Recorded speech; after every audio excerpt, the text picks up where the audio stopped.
अस्सलाम वालेकुम स्टूडेंट्स। अच्छा, आज हम लोग थर्ड जो हमारा लेक्चर है इसमें हम लोग ये देखेंगे कि हमने लास्ट में ये चीज़ पढ़ी थी कि हमारे पास इफ कैसे यूज होता है, इफ एल्स कैसे यूज होता है। ठीक है। और एल्स इफ हम लोग कैसे यूज कर सकते हैं, तो ये सब कुछ हमने लास्ट वीडियो में देखा था। ठीक है। अगर किसी को इश्यू होता है इन तीनों चीज़ों में तो वो लास्ट वीडियो जो मैंने लेक्चर भेजा था उसमें देख ले। ठीक है। आज हम लोग बेसिकली देखेंगे कि नेस्टेड इफ। ठीक है, यहाँ पे मैं लिख भी देता हूँ कि हमने आज का जो टॉपिक पढ़ना है, एक हमारे पास नेस्टेड इफ होगा। नेस्टेड इफ कैसे यूज करते हैं, ठीक है, ये आप लोगों को पता होना चाहिए नेस्टेड इफ का। ओके। अच्छा, नेस्टेड इफ में क्या होता है, बेसिकली एक इफ के अंदर दूसरा इफ। ठीक है, मतलब मैं एग्जांपल दे रहा हूँ। अगर मैंने एक इफ लगाया हुआ है तो यहाँ पे एक एग्जांपल तो मैं लिखता हूँ एक, ये देखें कंडीशन लगाई मैंने, एक इफ लग गया, इसके अंदर एक और इफ, ये इसको कहते हैं नेस्टेड इफ। ठीक है, तो इसका हम एक छोटा सा कोड करते हैं ताकि आप लोगों को आइडिया हो जाए। ठीक है। अच्छा, मैं क्या करता हूँ, सबसे पहले यहाँ पे मैं तीन नंबर ले लेता हूँ। नंबर वन, इसमें वैल्यू डाल देता हूँ मैं 29। ठीक है। फिर एक और लेता हूँ नंबर टू, इसमें वैल्यू डाल देता हूँ मैं 17। ठीक है। उसके बाद एक और नंबर लेता हूँ मैं, num is equal to num three, sorry num three is equal to, उसको हम कर देते हैं 18। ठीक है, इसको मैं बड़ी कर देता, दरम्यान वाली बड़ी कर दी मैंने। ठीक है। अच्छा, अब ये तीन मेरे पास वैल्यूज आ गई। मैंने क्या करना है कि मैंने इनमें से हाईएस्ट वैल्यू को प्रिंट करवाना है। ठीक है। मैं क्या करूंगा, सबसे पहले कंडीशन लगाऊंगा। ओके। ये एक इफ के अंदर मैं कंडीशन क्या लगाऊंगा, मैं इन, अब देखें नंबर पहले तो हमारे पास दो होते थे, अब हम तीन नंबर को आपस में चेक करेंगे। ठीक है। सबसे पहले आपने नंबर वन को लेके चलना। आपने क्या करना है कि इस नंबर वन को पहले इसके साथ चेक करना है, फिर इसी नंबर वन को आपने इसके साथ चेक करना है। ठीक है। तो क्या होगा, फिर अगली बार दूसरी इफ में इसको इसके साथ पहले चेक करना है, फिर इसको इसके साथ चेक करना है। ठीक है। और तीसरे इफ में वहां पे कंडीशन लगाने की जरूरत ही नहीं पड़ती। कैसे, मैं आपको बताता हूँ। सबसे पहले इफ मैं यहाँ पे लिखूंगा नम वन अगर बड़ा है किससे, नम टू से। ठीक है। अच्छा, ये कंडीशन अगर, तो ये कंडीशन ट्रू होती है तो किधर जाएगा, इस ब्रैकेट के अंदर जाएगा, ऐसा ही है। इसके अंदर मैं एक नेस्टेड इफ लगा लेता हूँ। मैं कहता हूँ, देखिए मैंने क्या बोला था, ये नंबर इसके साथ भी चेक होगा और इसके साथ भी चेक होगा। अब ये देखें, नंबर तो इसके साथ तो टू के साथ तो चेक हो गया ये, लेकिन थ्री के साथ नहीं चेक हो, तो हम अंदर इस तरह की कंडीशन लगा लेते हैं। मैं कहता हूँ num one greater than three. ठीक है, so three, num three, three. ठीक है, ये। और जहां मैं बाहर क्या करता हूँ, ब्रैकेट लगा लेता हूँ। अब देखें, अब हुआ क्या, एक इफ के अंदर सबसे पहले ये इफ कंडीशन चलेगी। अगर तो ये ट्रू होगी, जाहिर सी बात है इस ब्रैकेट के अंदर जाएगा, इस ब्रैकेट के अंदर, है ना। फिर यहाँ पे आएगा, अगर देखेगा कि हाँ नंबर तो इससे भी बड़ा है और इससे भी बड़ा है, फिर यहाँ पे हम वो चीज रन करवाएंगे जो हमने रन करवाई। मैं यहाँ पे सी आउट करवा देता हूँ, cout, yes num one is greater than num two and num three. ठीक है, ये और कुछ भी नहीं लिखना आपने। अच्छा, अब मैं क्या करता हूँ, ये इफ कहाँ पे बंद हो रहा है, यहाँ पे बंद हो रहा है। अब यहाँ पे मैं नीचे जाता हूँ, मैं एक क्या लगाऊंगा, एल्स इफ। या फिर वो चलेगी या फिर ये चलेगी। मैं एल्स इफ लगाता हूँ और अंदर ब्रैकेट के अंदर फिर ये कंडीशन लगा देता हूँ। मैं यहाँ पे फिर अंदर लिखता हूँ। अब देखें, पहले हमने नम वन को लेके चले थे, अब हम नम टू को लेके चलेंगे। नम टू को इसके साथ भी चेक करना है, इसके साथ भी चेक करना है, आपकी मर्जी। आप पहले किसी के साथ भी चेक करना। मैं क्या करता हूँ, मैं लिखता हूँ यहाँ पे नम वन और नम टू अगर बड़ा है किससे, नम वन से।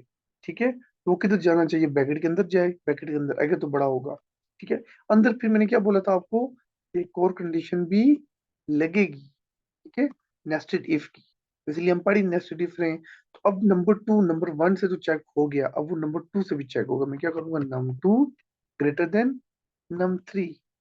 ठीक है। देखें, नम टू पहले नम वन से चेक हुआ, फिर उसी नंबर को हमने नंबर थ्री से भी चेक किया, और अगर तो ये ट्रू होगा, इसीलिए इनको मैं कॉपी करता हूँ और यहाँ पर मैं क्या करता हूँ, पेस्ट। मैं यहाँ पे क्या लिखूंगा, yes num two is greater than num one and num three, simple. ठीक है। अच्छा, दो कंडीशन तो होगी, अब हमने नम वन पे भी कंडीशन लगा दी, नम टू पे भी लगा दी। अब नम थ्री पे कंडीशन लगाने की जरूरत नहीं है। जाहिर सी बात है, अगर तो नम वन बड़ा नहीं है, नम टू बड़ा नहीं, तो कौन सा नंबर बड़ा होगा, नंबर थ्री। तो आप सिंपल एक एल्स लगा लें, एल्स, ये देखें सिंपल मैं एल्स लगाऊं, कोई मुझे चेक करने की जरूरत नहीं है। क्यों नहीं चेक की? आप लोगों को शायद ये क्वेश्चन भी हो कि हमने तीसरी कंडीशन क्यों नहीं लगाई। देखें, याद रखिएगा, ये टोटल मेरे पास तीन नंबर ही है ना, या फिर ये बड़ा होगा, या फिर ये बड़ा होगा, या फिर ये होगा। जब दो पे कंडीशन लगाते हैं ना, ठीक है, लगानी हमेशा दो पे ही चाहिए, क्योंकि तीसरा जैसे पता है, अगर इन दोनों में से नहीं है तो कौन सा होगा? तीसरा होगा। इन दोनों पे बेसिकली कंडीशन होनी चाहिए। देखिए, इनमें लगी हुई कंडीशन। ओके हो गया। तो अब हम क्या करते हैं, इसकी जरा रन करके ट्राई करते हैं कि चलता है कि नहीं चलता प्रोग्राम हमारा। ठीक है, तो अभी मेरे पास आंसर क्या आना चाहिए? बेसिकली मुझे पता है नंबर वन में क्या पड़ा है, 29। नंबर टू में क्या पड़ा है, 77। नंबर थ्री में क्या पड़ा है, 80। बेसिकली नंबर टू जो है ना, वो किस किस से बड़ा है? इससे भी बड़ा है और इससे भी बड़ा है। तो ये वाला मेरा एलजिफ चलना चाहिए, है ना। मुझे आंसर आना चाहिए, yes number two is greater then number one and number three. और बात ऐसी है कि नंबर टू जो है वो नंबर वन से भी बड़ा है और नंबर थ्री से भी बड़ा है। ठीक है, हम जरा इसको रन करके देखते हैं। एग्जीक्यूट पे क्लिक किया, कंपाइल किया, ये देखें क्या आ रहा है, yes num two is greater than num one and num three. Simple, ठीक हो गया। तो आई होप आप लोगों को नेस्टेड इफ में कोई इश्यू नहीं होगा। ये आप लोग अपने एंड पे ट्राई भी कर लेना, मैं आपको क्वेश्चन भी भेजूंगा। ठीक है, अच्छा, ये तो मेरे पास हो गया नेस्टेड इफ।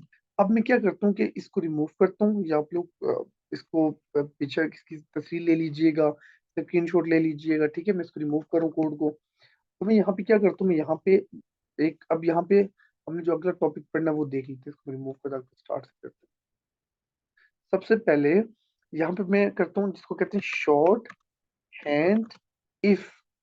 ठीक है, इसको कहते हैं टर्नरी ऑपरेटर। टर्नरी ऑपरेटर, ठीक है, ये बोला जाता है। ये भी एल्स इफ वगैरह का एक काम करता है, ये एक ही लाइन में काम करता है। ये खाली एल्स और इफ का काम करता है और कुछ भी नहीं करता। ठीक है, और ये आगे बहुत ज्यादा यूज होता है बड़ी बड़ी लैंग्वेजेस में, बिकॉज ये छोटा सा होता है और काफी ज्यादा फास्ट होता है। अच्छा, मैं क्या करता हूँ, एक वेरिएबल बनाता हूँ, num इक्वल टू जीरो। ठीक है, नंबर में क्या पड़ा है, जीरो। अच्छा, अब मैं क्या करूंगा, मैं यहाँ पे नंबर ले लें, यहाँ हम स्ट्रिंग ले लेते हैं, चलें इस पर स्ट्रिंग ले लेते हैं। मैं यहाँ पे ऊपर स्ट्रिंग इंपोर्ट करता हूँ। सॉरी, यहाँ पे मैं क्या करता हूँ, इंक्लूड आई ओ एस टी नहीं करना था, ये क्या करना था, स्ट्रिंग इंपोर्ट करना। स्ट्रिंग इंपोर्ट कर ली। मैं यहाँ पे क्या करता हूँ, स्ट्रिंग नेम इक्वल टू, मैं यहाँ पे नेम देता हूँ हमाद। ठीक है, ओके। अब नेम में क्या पड़ा है, हमाद। अब याद रखिएगा, टर्नरी ऑपरेटर जब भी बनाते हैं ना, हम एक और वेरिएबल बनाते हैं, स्ट्रिंग आंसर। कुछ कुछ भी आप लिखते, आंसर इज इक्वल टू, सबसे पहले क्या आएगी, ब्रैकेट, इसके अंदर कंडीशन लिखते होते हैं। मेरा जो नेम है वो अगर इक्वल टू है किसके, हमाद के। ठीक है, तो मुझे क्या शो करो, क्वेश्चन मार्क। मुझे बताओ कि हाँ, यस आई एम हमाद। ठीक है, नहीं तो एल्स। याद रखिएगा, ये क्वेश्चन मार्क इफ होता है, ये एल्स होता है शॉर्ट वर्ड में, याद रखना। ठीक है, ये आपको याद होना चाहिए। Else no I am not Hamad. ठीक है, ये सिर्फ ये एक लाइन लिखते हैं। अब आपको थोड़ा सा शायद मुश्किल लगता हो, है कुछ भी नहीं। देखिए, ये तो एक वेरिएबल बनाया ना, ये एक सिंपल एक वेरिएबल बना, इज इक्वल टू, ये जो जितना भी काम आएगा ये वेरिएबल में आएगा। मतलब ये वाला जो डाटा होता है ना, ये वाला, ये और ये वाला, इन दोनों में से कोई एक डाटा इस आंसर में जाता है, बस याद रखिएगा। ठीक है, सबसे पहले क्या होगा, ये कंडीशन, जैसे हम इफ कंडीशन ही चेक करते हैं, ये कंडीशन है, बस कंडीशन इसमें पहले आ जाती है, इफ बाद में आता है। सबसे पहले कंडीशन चेक करेगा, नेम में क्या पड़ा है, हम मार्क पड़ा हुआ है। ठीक है, कंडीशन ट्रू है, अगर ट्रू होगी तो ये इफ चलेगा, ये वाला। ठीक है, अगर तो ये फॉल्स होती है फिर ये चलेगा, सिर्फ एक ही लाइन में। ठीक है, तो बहुत ये इजी भी है, तो मजे का भी है। ठीक है, और अब मुझे इसको डिस्प्ले कराना, मैं क्या लिखूंगा, सी आउट, या मैं क्या लिखूं, आंसर। सिंपल, क्योंकि देखिए ना, आंसर में मैंने क्या बोला था, क्या आएगा, या फिर ये आएगा यस आई एम हमाद, या फिर आएगा no I am not Hamad. इन दोनों में से कोई एक चीज आएगी, तो आंसर में सिंपल वो आ जाएगी। आई होप यहाँ तक इसको इशू नहीं होगा। अभी इसको रन करके देखते हैं। अभी कंडीशन ये आपके ख्याल में इसको ट्रू होना चाहिए ना, ट्रू ही होगा, बिकॉज नेम में क्या पड़ा, मेरा नाम। और ठीक है, और दोनों जब मैच होंगे तो लिखा है यस आई एम हमाद। ठीक है, इसको हम देख लेते हैं जरा, करते हैं रन। देखें, आगे ना आंसर क्या लिखा रहा है, यस आई एम हमाद। ठीक है, अभी मैं यहाँ पे नाम चेंज करता हूँ। मैं इसको करता हूँ, सॉरी, एली करते हैं, एली। ठीक है, इसको हम बंद करते हैं, हम दोबारा इसको रन करते हैं यहाँ से। ये देखें क्या लिखा आ रहा है, no I am not Mark. ठीक है, तो समझ आ गई आप लोगों को। इसमें क्या होता है, ये बस एल्स और इफ का चलता है, इसके अलावा ये एल्स जो हम लोग करते हैं ना मल्टीपल चीजें, मल्टीपल चीजों के लिए ये नहीं चलता। ये सिर्फ एल्स इफ का काम करता है, और ये कुछ भी नहीं करेगा। या फिर ये चलेगी या फिर ये चलेगी, इन दोनों में से कोई एक काम करता हो।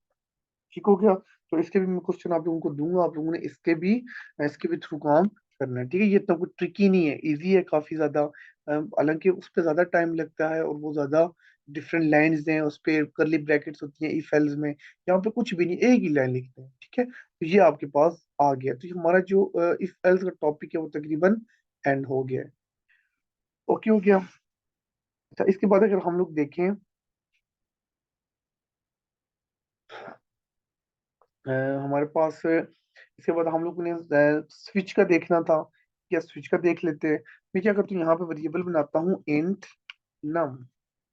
ठीक है, और नम में मेरे पास बस कोई भी वेरिएबल बना लेते हैं, नम। ठीक है, और यहाँ पे मैं स्विच लगाता हूँ, SWI switch.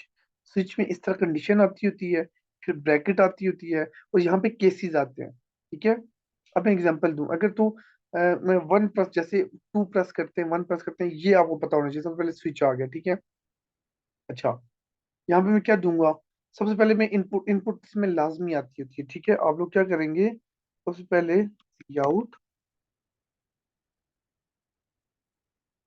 Inter a number. ठीक है, और यहाँ पे सीन में क्या करूंगा, नम को इनपुट ले लूंगा। ठीक है, अब ये नम किधर आएगी, इस स्विच के अंदर मैं नम को पास कर देता हूँ। ठीक है, स्विच के अंदर नम आ गई। अब यहाँ पे मैं केस लिखूंगा, केस वन। ठीक है, अब ये वन का क्या मतलब है, इस नंबर में जो भी इंटर करूंगा वो इधर केस में आएगा, इसको चेक करता रहेगा केस को। ठीक है, मतलब देखे ना, जाहिर सी बात है, मैं इंटीजर ही तो इनपुट लूंगा ना, 1 2 3 4। समझिए कि मैंने पहली बार वन लिया, अगर मैं वन इंटर करूंगा तो ये वाला केस चलेगा मेरा। ठीक है, अगर मैं टू इंटर करूंगा तो दूसरा केस चलेगा। यहाँ पे कॉलन आता होता है, फिर यहाँ पे मैं अपना जो भी मुझे प्रिंट करवाना, मैं लिखता हूँ cout, yes, run my first case. ठीक है, ये लिखा हुआ है। यहाँ पे मैं सभी कॉलम हमेशा, नेक्स्ट यहाँ पे जब प्रिंट करवाते हो यहाँ पे ब्रेक लगा देते हो, ब्रेक, और ये ठीक हो गया। इस तरह मैं कॉपी पेस्ट कर सकता हूँ ढेर सारे केसेस में। यहाँ पे क्या, पेस्ट, पेस्ट।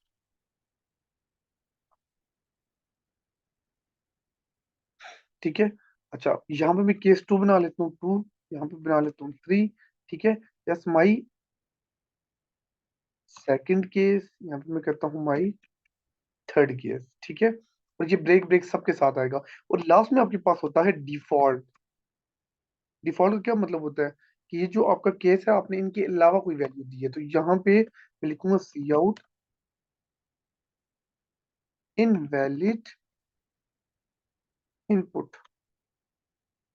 ठीक है, और यहाँ पे आएगा क्या, ब्रेक। ओके, टोटली ये काम है स्विच का। अब मैं लाइन बाय लाइन आपको बताता हूँ क्या होगा। सबसे पहले ये लाइन चलेगी पहली वाली। ठीक है, आपको ना उस स्क्रीन पे लिखाएगा इंटर नंबर, आपने नंबर एंटर किया, फिर सेकंड इस लाइन पे आएगा। ठीक है, यहाँ पे स्लैश में एग्जांपल देता हूँ, आपने एंटर किया पहली बार वन। ठीक है, फिर इधर जाएगा, और यहाँ पे इसको खैर मैंने ऊपर बनाना चाहिए था, बात तो एक ही है। क्या, इसको रिमूव कर देते हैं, यहाँ पे लिखते हैं डब्ल्यू स्विच, इसको यहाँ पे पेस्ट करता हूँ। ठीक है, हाँ अब ठीक है। ओके, सबसे पहले फिर क्या होगा, कि इसमें समझे कि वन आ गया। अब वन किसको मिलेगा, स्विच के अंदर इसको वन मिल गया, नंबर को। ठीक है, जब नम को वन मिलेगा ना, तो ये नम जो है ना, ये इन सब केसेस को चेक करता है हमेशा। ठीक है, केस की आगे जो भी वैल्यू थी इसको चेक करेगा। ये चेक करेगा, हाँ वन इस केस में, तो बाकी केसेस खत्म कर देगा, बाकी केसेस को नहीं चेक करता। जो केस इसको डायरेक्ट मिलेगा उस केस में जाके रुक जाएगा। ये देखिएगा, हाँ यार ये वन और वन के आपस में एक जैसे हैं, तो ठीक है, मुझे इसको प्रिंट करवाना चाहिए। वो इस केस के अंदर जाएगा, इस वैल्यू को प्रिंट करवा देगा, और यहाँ पे जाके रुक जाएगा। ब्रेक का मतलब होता है इस सबको छोड़ के वो इधर ब्रैकेट से बाहर आ जाए। मुझे ये बात, टोटली इतनी बात है। अब मैं कहता हूँ कि नहीं, आपने इंटर की थ्री वैल्यू। ठीक है, तो क्या करेगा, पहले इस केस को देखेगा, कहेगा नहीं यार ये तो केस नहीं है, ये भी नहीं है। इधर जाएगा यहाँ पे कि हाँ ये 3 3 मैच कर रहा है, ब्रैकेट के अंदर जाएगा, ब्रैकेट्स नहीं होती, डायरेक्ट सिंपल अंदर जाएगा, इसको प्रिंट करेगा। फिर ब्रेक जब करेगा, मैंने क्या बताया था ब्रेक में, वो इस ब्रैकेट के बाहर चला जाता है, सिर्फ इस लाइन को प्रिंट करेगा बस। ठीक है, तो स्विच का ये काम है। अच्छा, डिफॉल्ट केस क्या चीज है, मैं एग्जांपल, तो यहाँ पे आपने वैल्यू इंटर की जैसे 17। ठीक है, अब मुझे पता है 17 का केस यहाँ पे कहीं है, नहीं है। इवन के अगर आप 4 भी इंटर करते हैं, यहाँ पे केस ही नहीं है 4 का, तो क्या करेगा वो इस डिफॉल्ट में जाएगा, वो कहेगा यार आपने जो 4 वैल्यू की है तो केस में आई नहीं। तो इसलिए फिर मैंने क्या किया, डिफॉल्ट हमेशा एल्स एल्स वाला केस चलता है। इन तीनों में से कोई नहीं है तो कौन सा चलेगा, डिफॉल्ट, सिंपल। ठीक है, इतनी सी बात है, और कोई लंबी चौड़ी कहानी नहीं है। अब इसको हम रन करके जरा देखते हैं इसमें क्या होगा। हम लोग सबसे पहले सिंपल 1 पुट करके देखेंगे। ठीक है, और देखें सबसे पहले मुझसे क्या कर रहा है वो, मुझसे नंबर मांग रहा है। मैं इसको यहाँ पे नंबर दे देता हूँ 1। ठीक है, तो जब 1 दिए, देखें क्या कह रहा है, yes run my first case, है ना। जब मैंने 1 दिया, 1 इसको यहाँ पे चेक हुआ ना, इसने एकदम 1 पे इसको, अब मैं कहता हूँ इसको हम लोग 3 दे के चेक करते हैं नॉर्मली। मैं इसको देता हूँ 3। ठीक है, यहाँ पे मैं लिखता हूँ 3। 3 इंटर की, देखें क्या कह रहा है, yes run my third case. अब वो उसने बाकी सारे छोड़ दिए, पहला भी छोड़ दिया, दूसरा भी, डिफॉल्ट भी, किधर आया, सीधा इधर आया। ठीक, क्योंकि हमने 3 इंटर किया। अब हम जरा कोई गलत वैल्यू दे के देखते हैं। ठीक है, मैं यहाँ पे वैल्यूज को देता हूँ, मैं इसको वैल्यू देता हूँ 5। 5। अब देखना क्या कह रहा है, इनपुट इनवैलिड इनपुट, कह रहा है कि जो आप इनपुट दे रहे हैं वो इनवैलिड है। जाहिर सी बात है, वो तो केस में है ही नहीं, तो क्या होगी, इनवैलिड होगी। ठीक हो गया, आई होप आप लोगों को समझ आ गई है। तो टोटली ये काम है, 3 चीजें हम लोगों ने पढ़ी, एक नेस्टेड इफ, एक हमने पढ़ा है शॉर्ट हैंड इफ वाला, और एक ये काम। ठीक है, तो अब जो मैं आपको प्रोग्राम्स भेजूंगा वो इन तीनों में से भेजूंगा, आपने इन तीनों में को अच्छे से वीडियो काइंडली प्लीज बहुत ज्यादा अच्छे से, अगर कुछ चीज समझ नहीं है दोबारा स्टार्ट से वीडियो देखिएगा। ठीक है, किसी का कोई क्वेश्चन है वो प्रॉपर नोट डाउन करके रखे, मुझसे पूछे कि यहाँ पे अगर ये पुट करेंगे फिर क्या होगा, अगर ये आ जाए फिर क्या होगा। ये क्वेश्चन जितने ज्यादा करेंगे उतना ज्यादा सीखेंगे। ओके हो गया, तो आज के हमारे ये मेन 3 टॉपिक्स थे, मेन मेन। तो आप लोगों ने ये अच्छे से करने हैं, और पहले तो आप लोगों ने क्या करना है कि साथ में मेरी वीडियो देख के, पहले तो कंप्लीट मेरी वीडियो देखनी है, फिर दोबारा पीछे करके वीडियो पे आपने इसकी इमेजेस लेके आपने देख के कोड करना है। जब ये कोड आपका चलेगा ना, पहले तो आपकी ये मोटिव होनी चाहिए, कोड जब चलेंगे तीनों कोड लेके आपने रन करके रख लिए। अब उसके बाद जो है आपको जो मैं क्वेश्चन दूंगा आपने वो इम्प्लीमेंट करने, इसको एज माइंड में रखते हुए। ठीक है, जब आप लोग यही नहीं करेंगे तो वो तो फिर बहुत मुश्किल हो जाए वो आपसे होना। पहले आप लोगों ने ये देख देख के करने, तो मुझे आपने बताना है कि हाँ ये देख के हमसे ये सारे प्रोग्राम्स हो गए। ठीक है, okay, thank you so much, जजाकल्ला।